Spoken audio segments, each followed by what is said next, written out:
Our greatest glory is not in never falling, but in rising every time we fall. Our land was subjected to deprivation, impoverishment, and a special type of colonization. They ensured our natural resources will never lead to industrialization of our homeland. They have laid the foundation for poverty. But we are strong. We are innovative.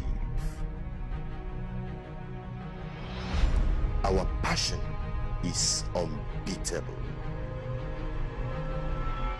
But yet, we are in chains.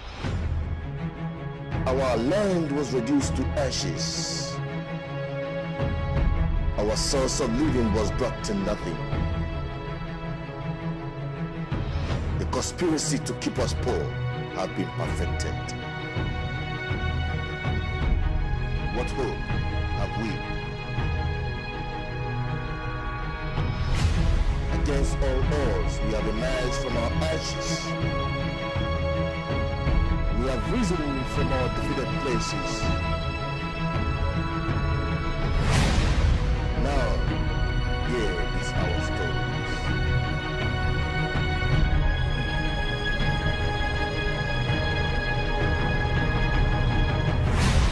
The chain breakers.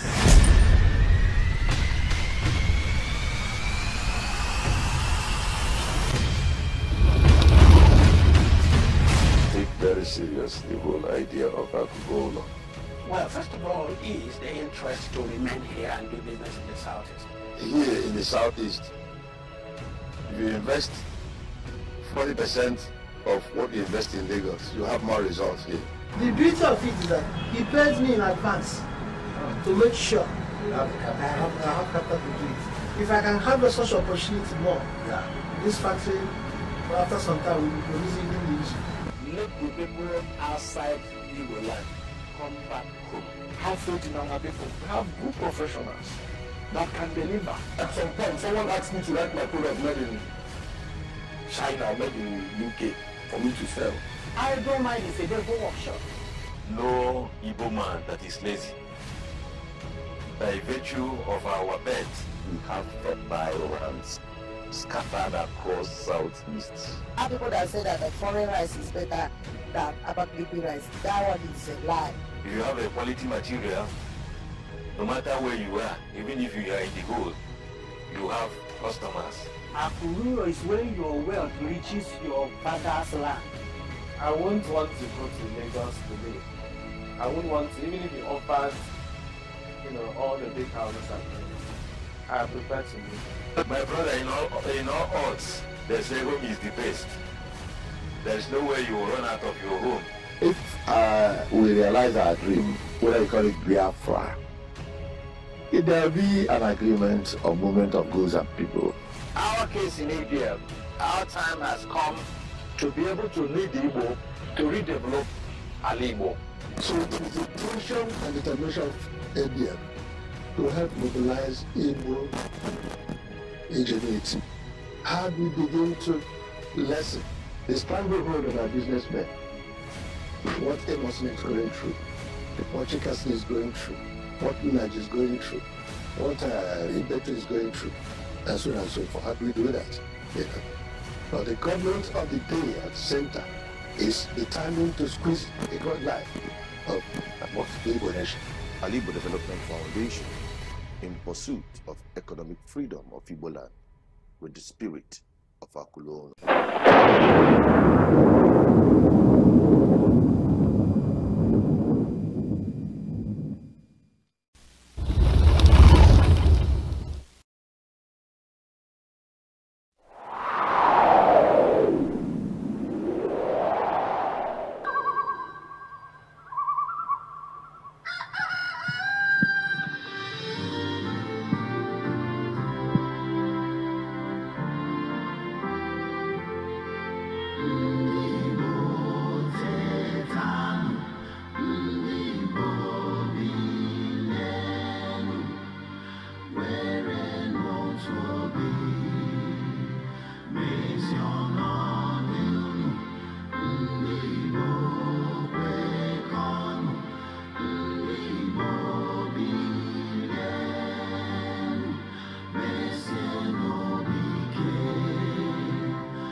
Breaking the chains of captivity in doing business in southeastern Nigeria had been a great task and yearnings of one of the world's most industrial race, the Igbo Nation. Ndigbo had at various times demonstrated a strong will to develop their society and economy. Her economy was practically anchored on the three main pivotal sectors, namely agriculture, non-agricultural industrial production, trade, and commerce.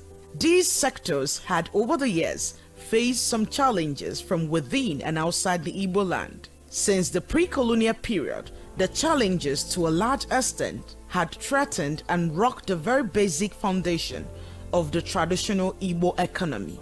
Each of the sectors of the economy was indeed a victim of this circumstance at one time or the other, from the pre-colonial up to the post-colonial eras. 1967 to 1970 was the darkest part in the history of Igbo land in particular and Biafra in general. After the war of attrition ended in 1970, a new kind of war was launched, the economic war. Everybody was giving 20 pounds and you have to make the best of 20 pounds and so forth and so on. I'm not talking about some quasi and truly official policies to put a ceiling on the Igbo man as a reprisal or as a payment for, ever attempting to secede from Nigeria. During the First Republic, let's say this country, Ndigbo was the economic hub of Nigeria and West Africa. Onitsha market was the biggest in the whole of West Africa. Apa was coming next to that. People were coming from Ivory Coast, Togo, Nigeria, Dahomey, in order to come and buy from Ndigbo. Unfortunately, since the end of the war, our economic life system, everything has gone to wasting. So many years after the war, the Igbo have suddenly realized that they have a homeland. They have suddenly realized that they are not well treated in the country, and they are beginning to voice that dissent. They have begun to demand equal representation or equitable representation and equitable sharing of the things that belong to Nigeria as a nation. So what I have seen is a resurgence, a renaissance, a desire by Igbo people to begin to hold their faith in their hands, to begin to stop blaming circumstances and to begin to take their faith in their hands. That's what I have seen, and that's why I'm seeing a return, a return of people, of businesses back to Igbo land. So it was the intention and determination of ADF to help mobilize Igbo ingenuity, Igbo business life, to see whether we can rebuild Ndigbo. In spite of all this, against all odds, Igbo people have risen from the ashes of their defeat, stood above their challenges, and once again became the untenable business giants in Africa. Now, this is the story of chain breakers in Igbo land. The historical account of famous ex-Igbo slave Oluwada Ekwono, who wrote about his people as contained in his popular interesting narratives. He talked about the economic activities engaged by his people. According to him, he said, Agriculture is our chief employment, and everyone, even the children and women, are engaged in it. Our land is uncommonly rich and fruitful, producing all kinds of vegetables and foods in great abundance. I am Comrade Chukwudi Anatuna. I'm a graduate of accountancy from University of Nigeria, Enugu campus. I'm an agricultural industrialist. We are based on production, processing, and marketing of rice. Now, agriculture is a business that has been sustaining our people, the Igbos, for a very long time. It's a business that has been there even before this oil boom. And our people have been doing it, and we've been doing it very, very well. My brother, these imported rice we see everywhere, flying around. These, to me, they are not even as tasty as our local rice. These are rice that have gone through so many processes, removing those wonderful nutrients that our local brand have here. Do you know why those contents are removed? Because it will help them in proper, preservation. You understand? They will remove those contents so that they can preserve it properly because of the lengthy time it will take from coming from wherever it's coming down to our country. So you see that along the line, most of the nutrients have been wasted through the processing.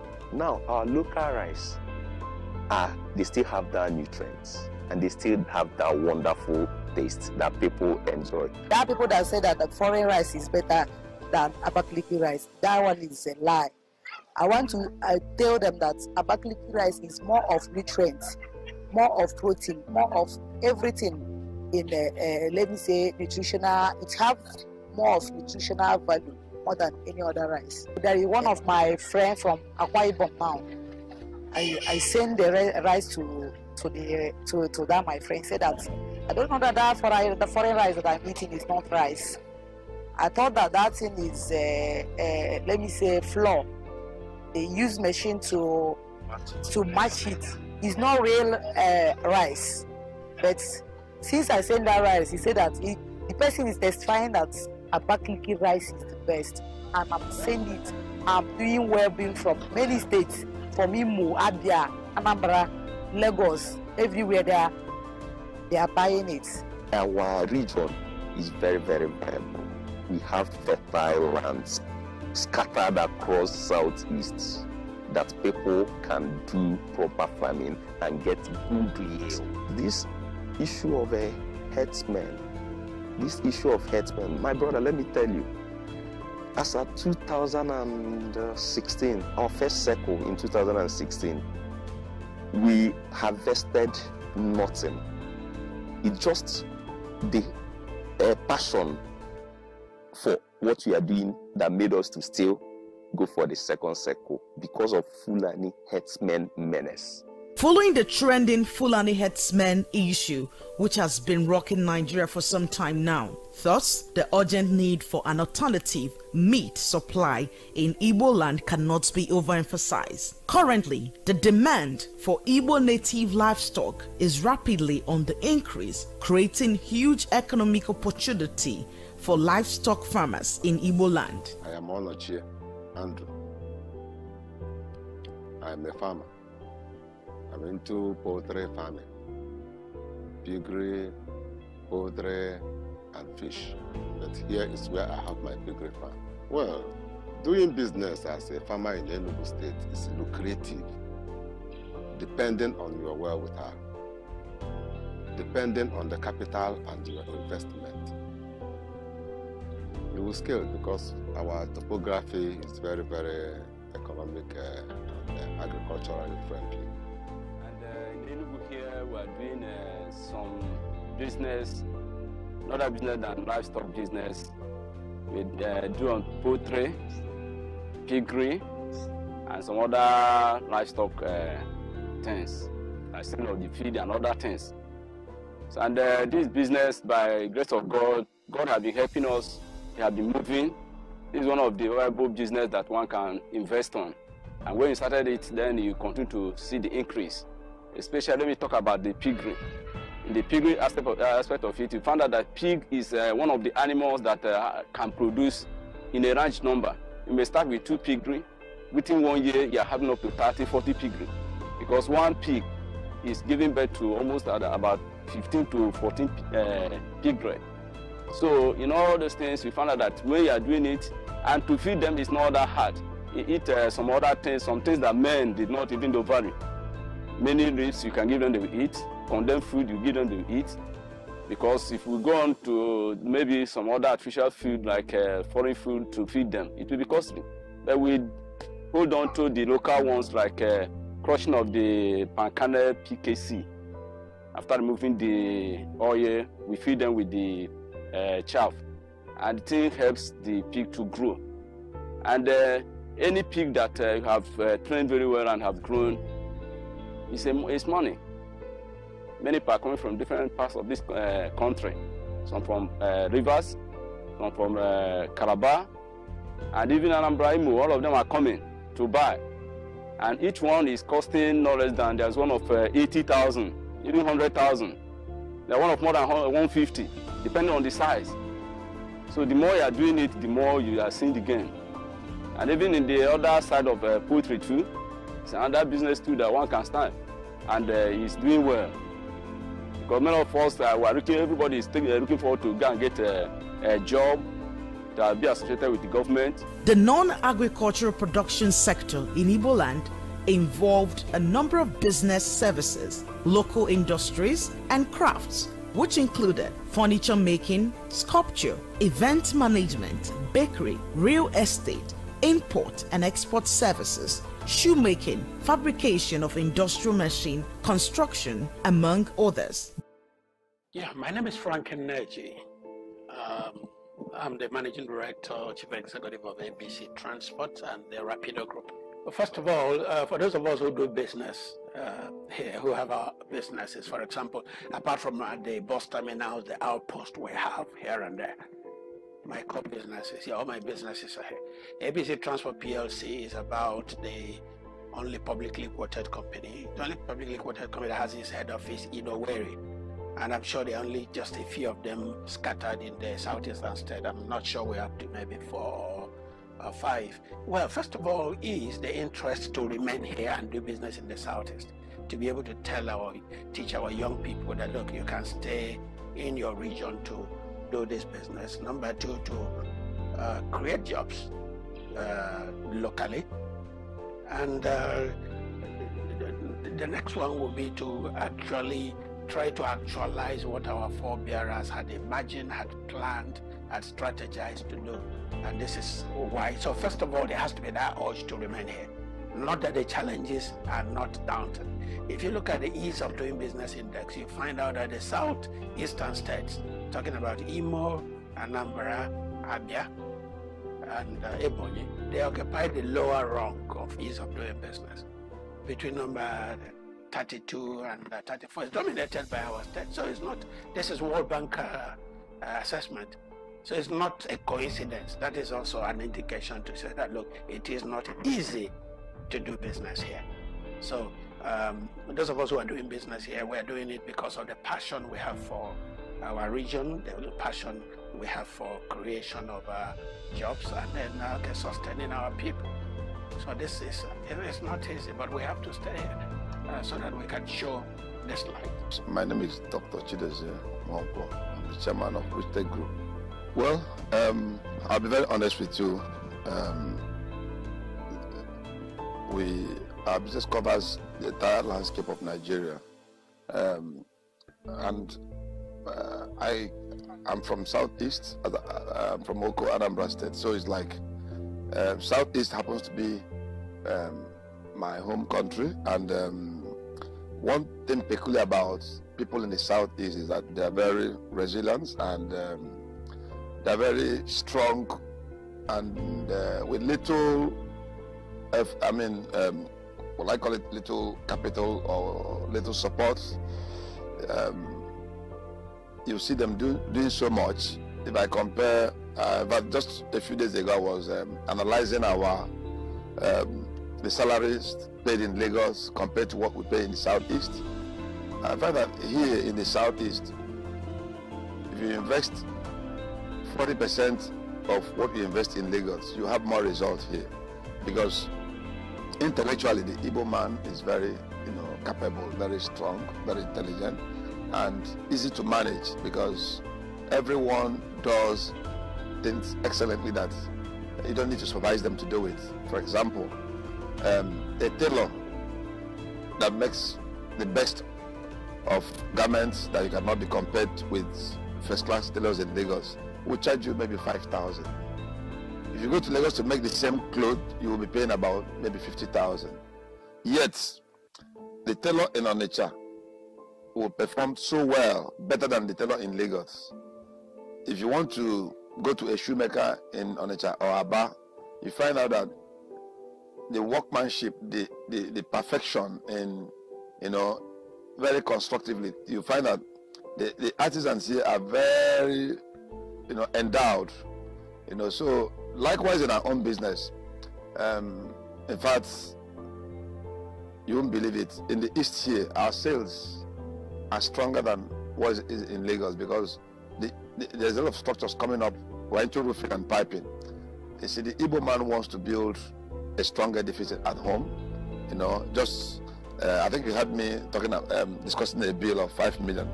In Lagos, houses are small houses because the land is expensive, so they build small houses. So for us, our business thrives in the East. And somehow also the cost of managing the business in the East are not as much as what it costs to manage the same business in the West. Okay, my name is Mr. Ugochukwu Sheboza, the managing director of the Yugo Vivian Integrated Limited. Well, I'm into manufacturing. We produce drinks, table Yugo V table water, features 88 brands. Like you can see my brands. Whiskey punch, bitters, dry gin, dark rum, just alcoholic beverages. When you believe in yourself and you believe in your product, that is the number one thing. It doesn't matter if there are foreign drinks, because you know what we are doing. Yeah, our products are good, and we are competing.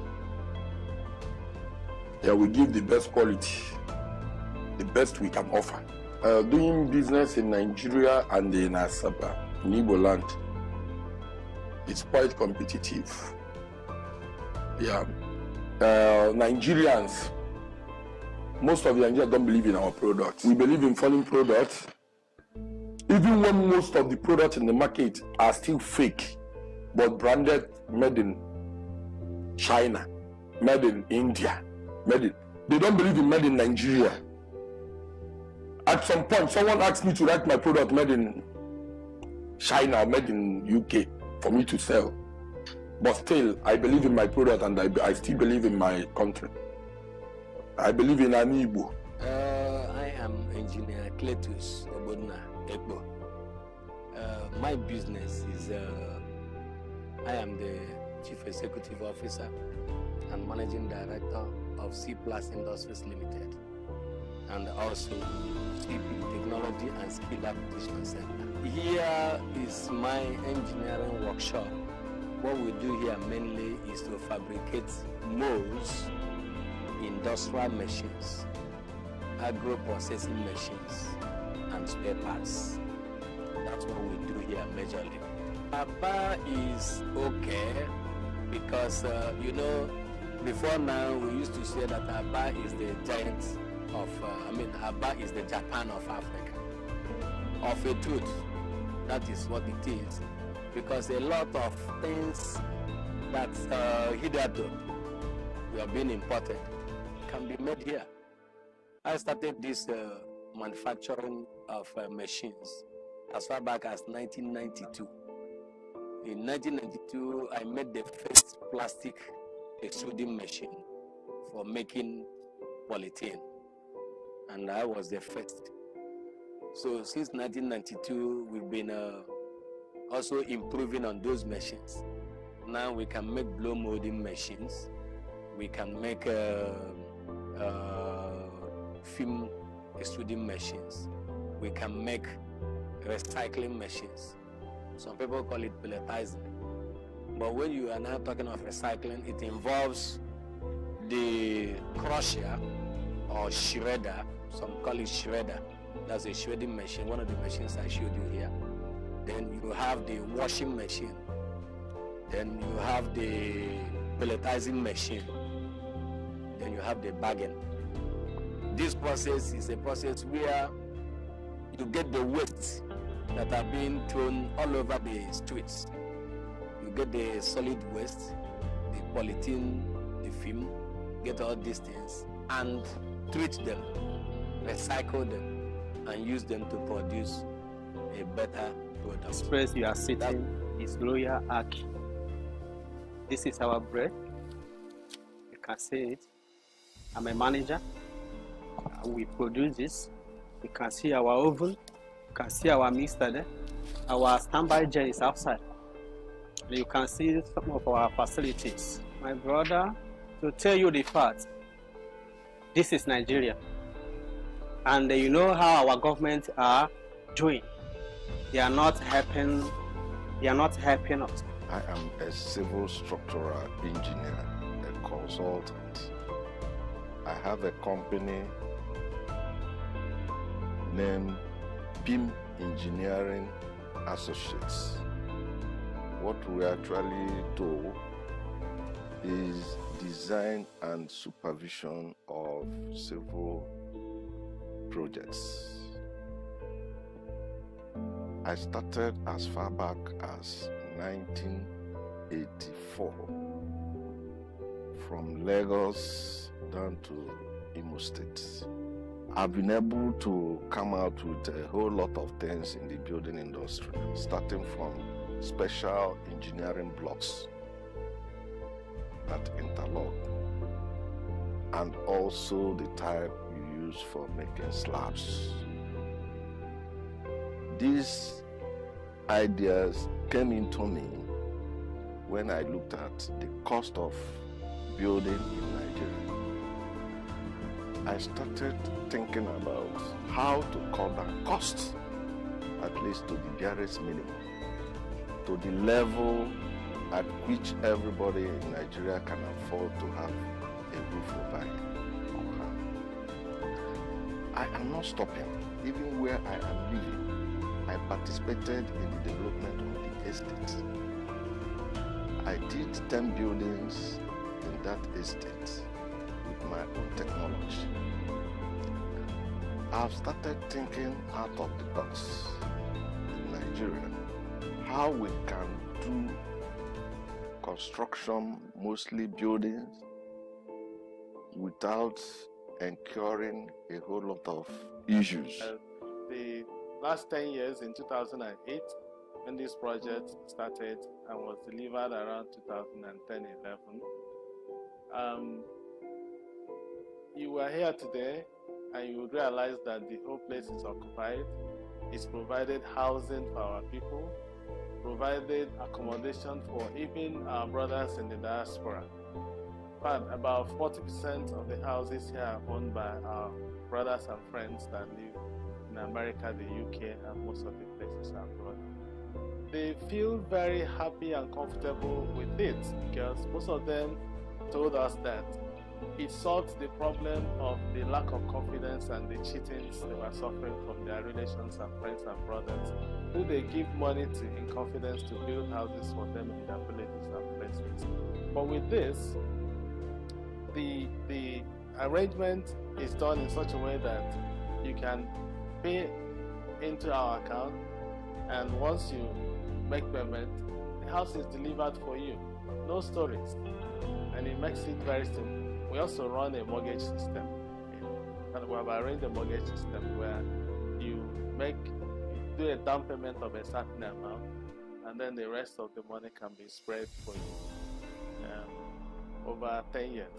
I'm into event management, the CEO of Debbie Harriet Event and Concert, based here in Asaba, Delta State. I've gotten a whole lot of experiences, you know, from maybe with customers, with my workers, with the people around you. You know, it's quite a challenging business because when you want to do a business that you have passion for, you know, you have to like put in your all and all. Like you are using everything about you. You need to put it into the business. If not, the business will fail. I learned this work for 6 years. And after that, I started my own. This is 7 years I've been in the business now.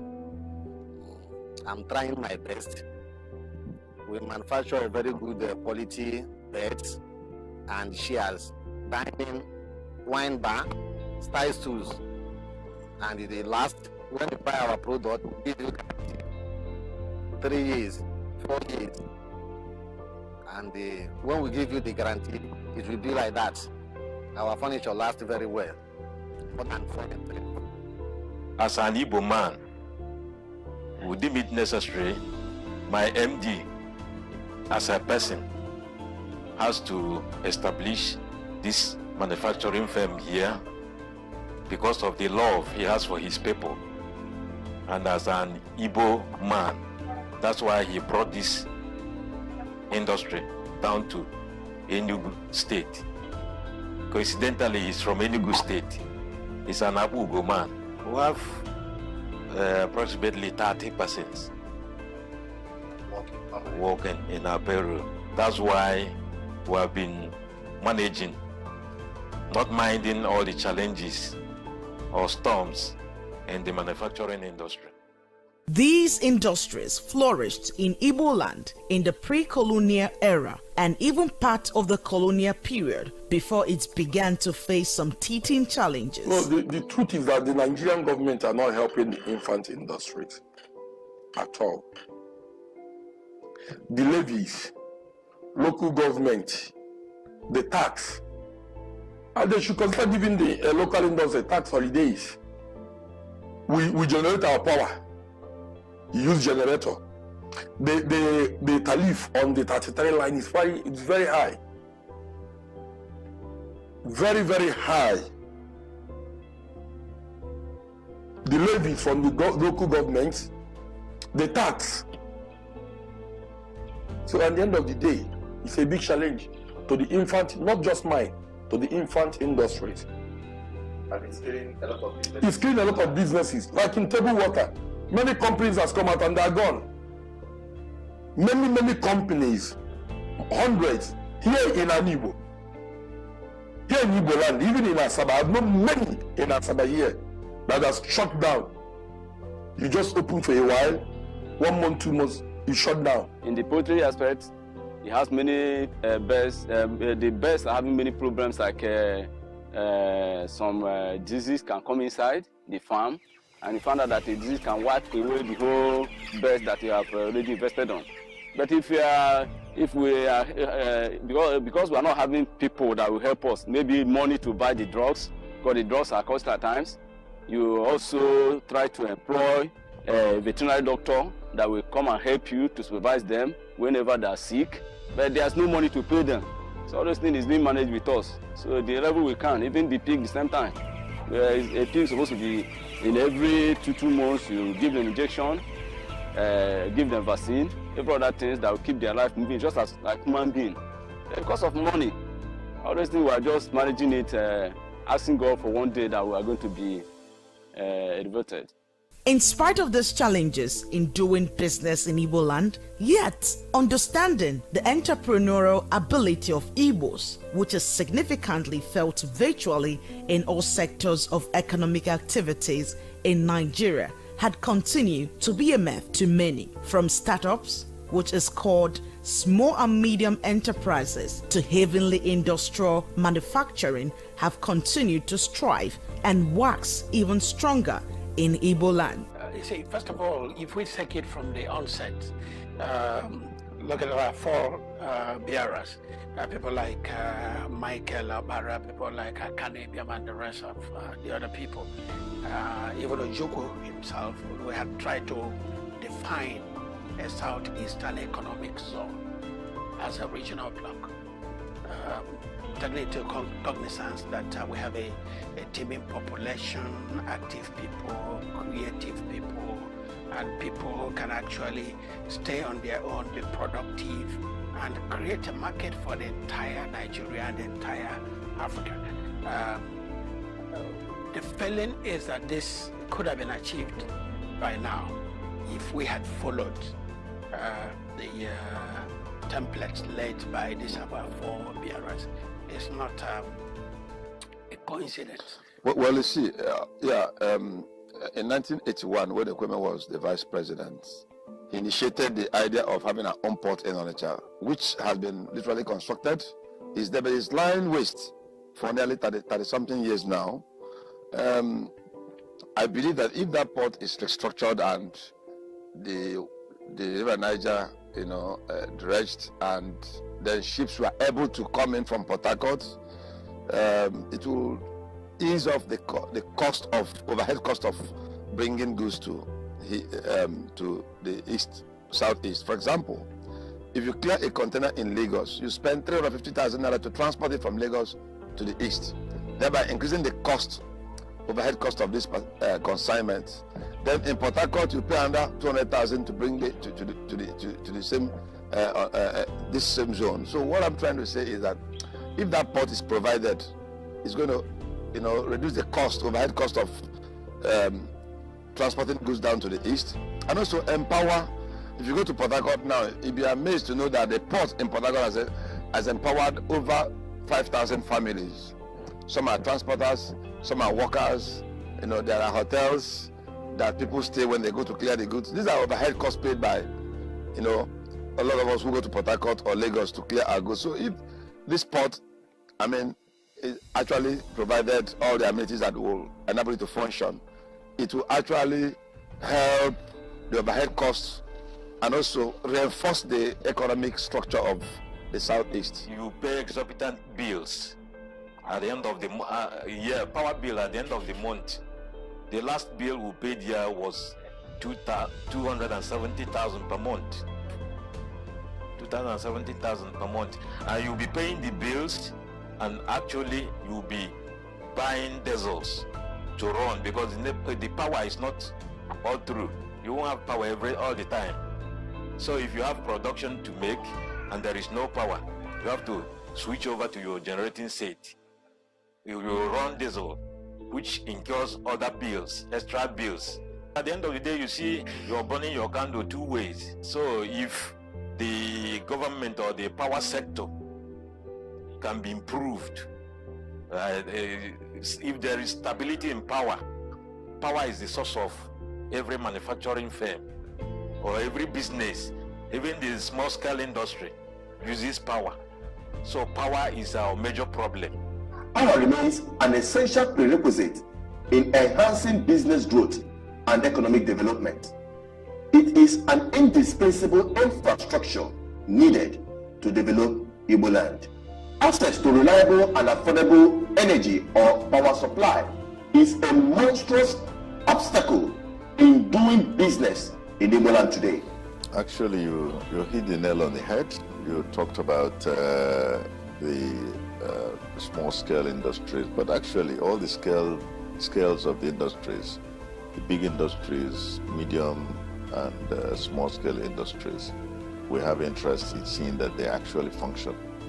Geometric Power Limited, GP, is a pioneer power project developed by one of the Igbo illustrious sons, Professor Bat Naji. He established the power generating facility in Igbo land, Aba to be precise. So when you come to the project that we are doing in Aba, it's intended to take a particular area of the region, which is Aba Metropolis, and develop absolute reliable electricity there.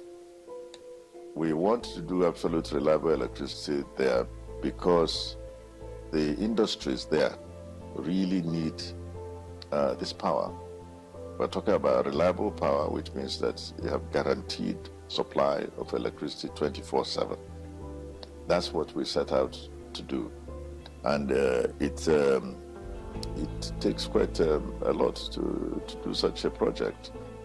The city of Aba in Abia State is an important regional market and the principal commercial center in southeastern Nigeria, with a population of 2.3 million in 2006. Aba is generally referred to as the Taiwan of Africa due to the ingenuity of local businessmen, artisans, and craftsmen who are able to use locally available resources to fabricate spare parts and other machinery. We built a 141 megawatt power plant, and we're going to scale it up to 188 minimum. We've also built the infrastructure in terms of distribution infrastructure. We've even built a gas pipeline, 27-kilometer gas pipeline, to bring gas from Shell to Osisioma in Aba, where the power plant is. So this is a very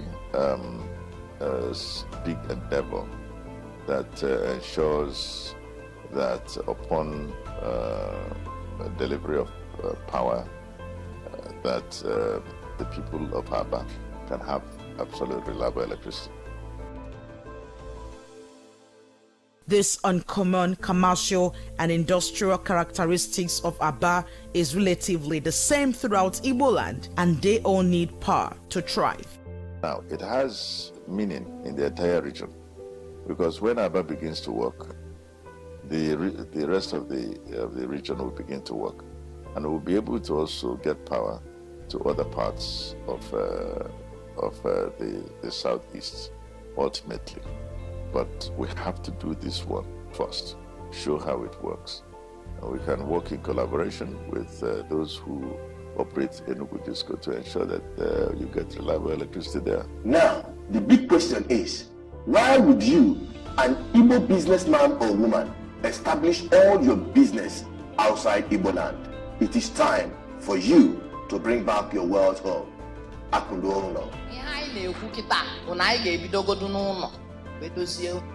There is indeed a new awakening in Igbo land today aimed at changing the predominant pattern of migration, which had increasingly resulted in brain drain, lost opportunities, and a false sense of history. Some people believe it is natural for Ndigbo to migrate to other cities outside the region, namely Lagos, Abuja, Kaduna, Kano, Ibadan, to make a living, because the Igbo cities could not provide the opportunities required by Igbo youths to build what they regard as a bright future. It is often argued that Igbo cities such as Enugu, Onitsha, Aba, Umuahia, Owerri, or Abakaliki have limited industries to provide employment for the youths. But what you see today is our creative people here, because we don't have the conducive environment to operate, are now like exporting themselves. You go to the West, you find out that the very active markets are dominated by the Igbo people. Even outside Nigeria, other parts of Africa, go to Mozambique, go to Cameroon, go to these Igbo people, you know, and this is the kind of things we should have been doing locally here, creating the market, and people come in here to do business, to trade with us, to find what they want, just as we go to China. So this has been a distortion about the line.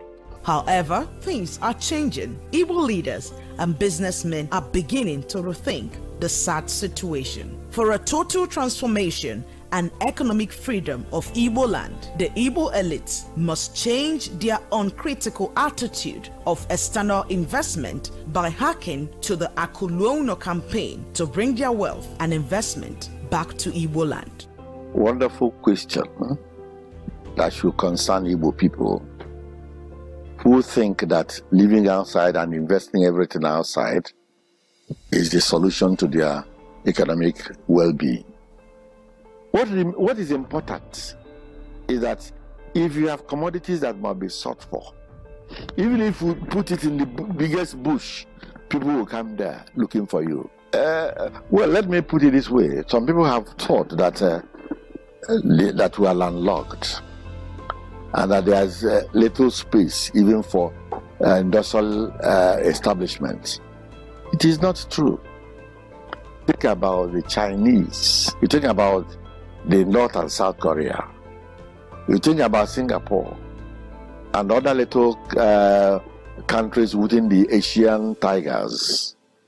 What land have they that we don't have? But they have decided to make their places very vibrant economically.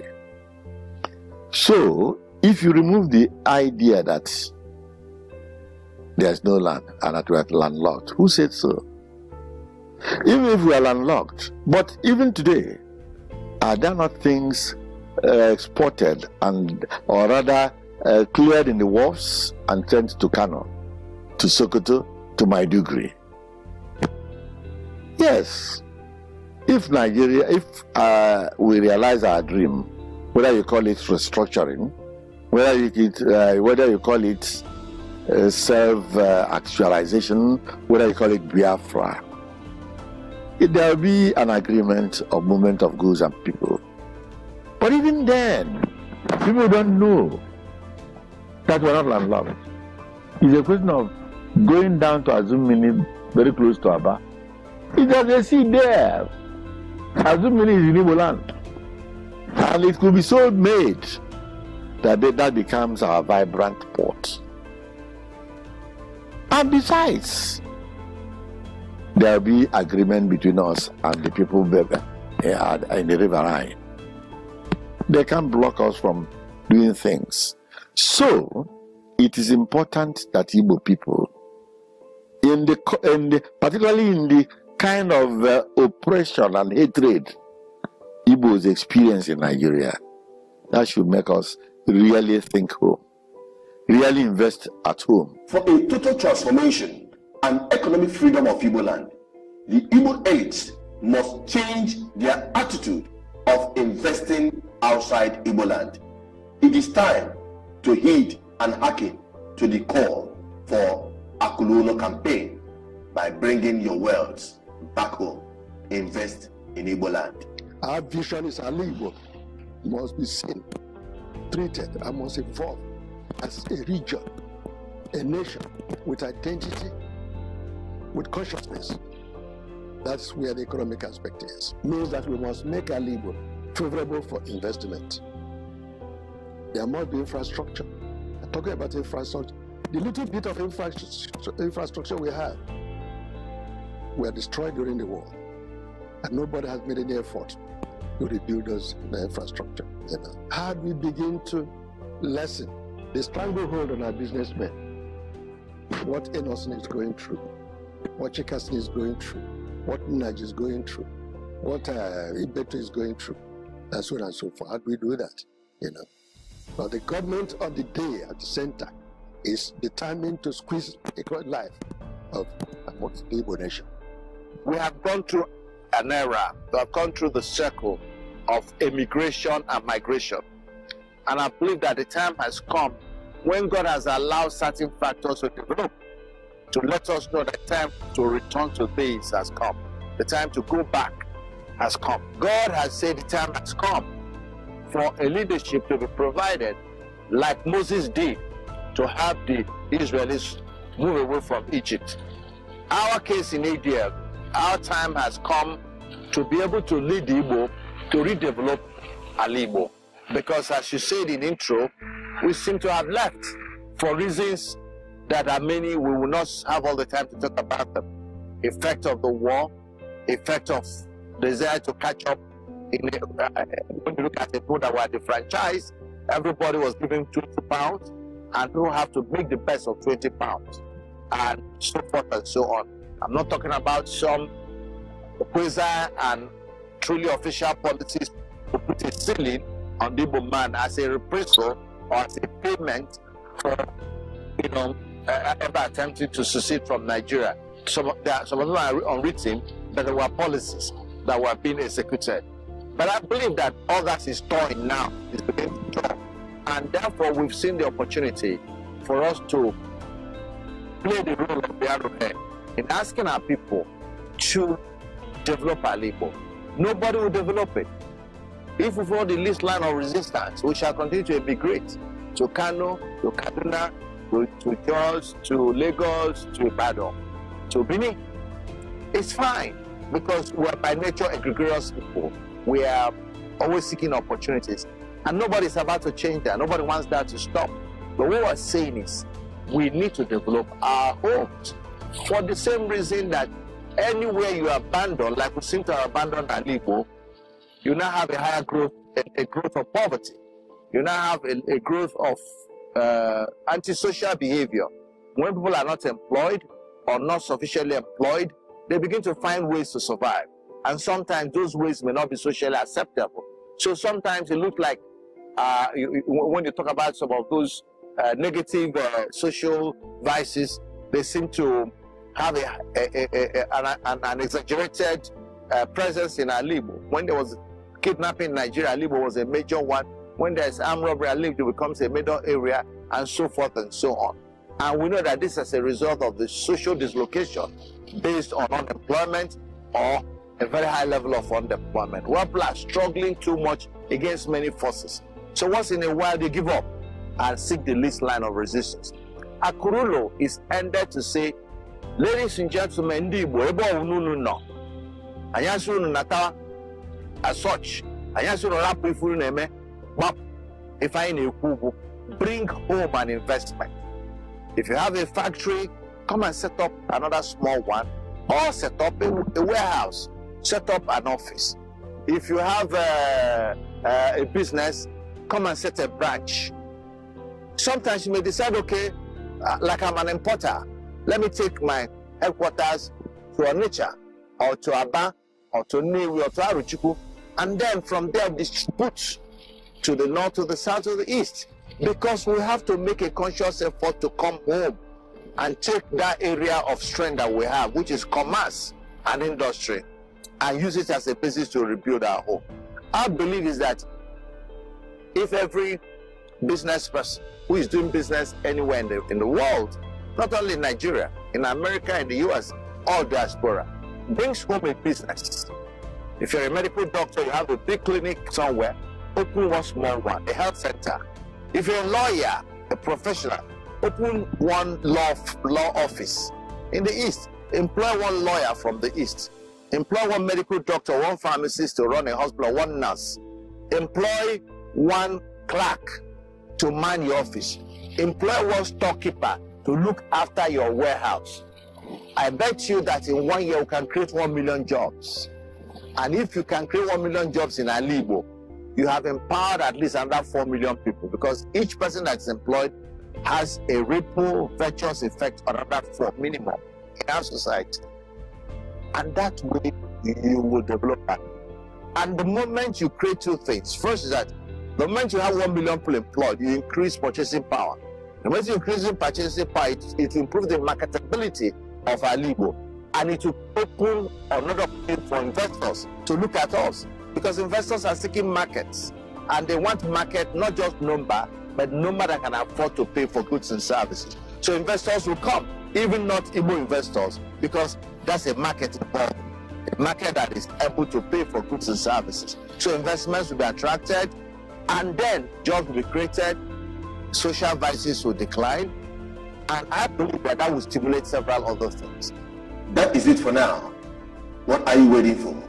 Join the Akurulo campaign and let us together make Ndigbo great again. Thanks for watching this far.